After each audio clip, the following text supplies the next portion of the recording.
వీళ్ళ విషయంలో నిన్న సుప్రీంకోర్టు చెప్పినటువంటి మాట క్లియర్గా ఏంటంటే ఇంకెన్ని 4 ఏళ్ళు నానుస్తారా, ఇంకా 4 ఏళ్ళు నానుస్తారా, వెంటనే నిర్ణయం తీసుకోండి. వాళ్ళు పార్టీ ఫిరాయించి కూడా దాదాపు 1 ఇయర్ దగ్గరికి వచ్చింది. 1 ఇయర్ అయిపోయింది. 1 ఇయర్లో స్పీకర్కు ఫిర్యాదు చేయడం జరిగింది. ఏది బీఆర్ఎస్ పార్టీ ఫిరాయించిన ఎమ్మెల్యేల సభ్యత్వాలు రద్దు చేయమని కోరడం జరిగింది. అయితే స్పీకర్ ఎట్లాగో అధికార పార్టీ పక్షం వైపు ఉంటాడు, ఈయననే కాదు ఏ స్పీకర్ ఉన్నా అదే ఉంటుంది. కాబట్టి స్పీకర్ ఏం చేసిందంటే ఈ బీఆర్ఎస్ ఇచ్చినటువంటి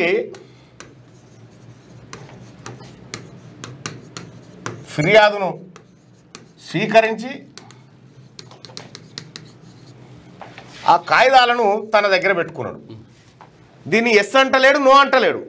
దీంతో బీఆర్ఎస్ పార్టీ సుప్రీంకోర్టుకు పోయింది. బీఆర్ఎస్ పార్టీ సుప్రీంకోర్టుకు పోయి పిటిషన్ వేస్తే ఏప్రిల్లో విచారణ పూర్తయి తీర్పు జూలై 31కు పెండింగ్కు పెట్టారు. నిన్న తీర్పు చెప్తే ఏమన్నదంటే స్పీకర్ గారు మీరు ఇంకెన్ని రోజులు పెండింగ్ పెట్టుకుంటారు ఈ అంశాన్ని, 3 నెలల్లో తేల్చండి, 3 నెలల్లో నిర్ణయం తీసుకోండి, తేల్చండి. అయితే ఇక్కడ మనం గమనించాల్సినటువంటి అంశం ఏంటంటే ఈ తేల్చండి అనేటువంటి మాట, 3 నెలల్లో తేల్చండి. ఈ తేల్చండి అంటే ఏంది?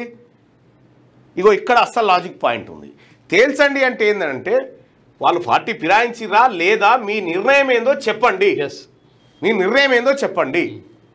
ఇప్పుడు సహజంగానే స్పీకర్ గారు ఏమంటారు, వాళ్ళు పార్టీ ఫిరాయించినట్టు నాకు కనిపించలేదు, ఎక్కడ అటువంటి వాసన కూడా నాకు కనిపించలేదు, కాబట్టి నేను పార్టీ ఫిరాయించిరా నేను భావిస్తలేను కాబట్టి అనర్హత వేటు లేదని చెప్తాడు. అప్పుడు ఏది 3 నెలల ఏది కరెక్ట్గా 99 రోజులకు చెప్తాడు. ఇక ఇది 89 రోజులకు 89వ రోజు చెప్తాడు. చెప్తే లేకపోతే ఇంకొక ఆప్షన్ ఏంది, రాష్ట్ర ప్రభుత్వం నేనెప్పుడు నిర్ణయం తీసుకోవాలో నువ్వెట్లా ఆదేశిస్తావు, స్పీకర్కు రాజ్యాంగంలో ప్రత్యేక హక్కులు ఉన్నాయి కదా, నువ్వెట్లా నిర్ణయిస్తావని మళ్ళా కోర్టుకు పోయే అవకాశం ఉంది ప్రభుత్వం. సుప్రీంకోర్టుకి మళ్ళీ ప్రభుత్వం కోర్టుకు పోయేటువంటి అవకాశం ఉంది. అయితే మరి పోయిన తర్వాత ఏమవుతుంది, సుప్రీంకోర్టు పరిశీలిస్తున్నామని పక్కకు పెడుతుంది. దీని ద్వారా ఇదే సుప్రీంకోర్టు మహారాష్ట్ర విషయంలో కూడా పార్టీ ఫిరాయించిన ఎమ్మెల్యేల విషయంలో తీర్పిస్తే ఆ తీర్పు కాయిదాన్ని తీసి పక్కకు వారేసి 3 ఏళ్ళు పక్కకు వారేసి అట్లే పడి ఉంది. అది దాని కథ అయిపోయింది. సేమ్ తెలంగాణ రాష్ట్రంలో కూడా గిదే. ముఖ్యమంత్రి రేవంత్ రెడ్డి గారు అసెంబ్లీలో చెప్పి ఉప ఎన్నికలు రావు అనే మాట ఏదైతే చెప్పిండో జడ్జిమెంట్ కంటే ముందే అవి గదే కరెక్ట్.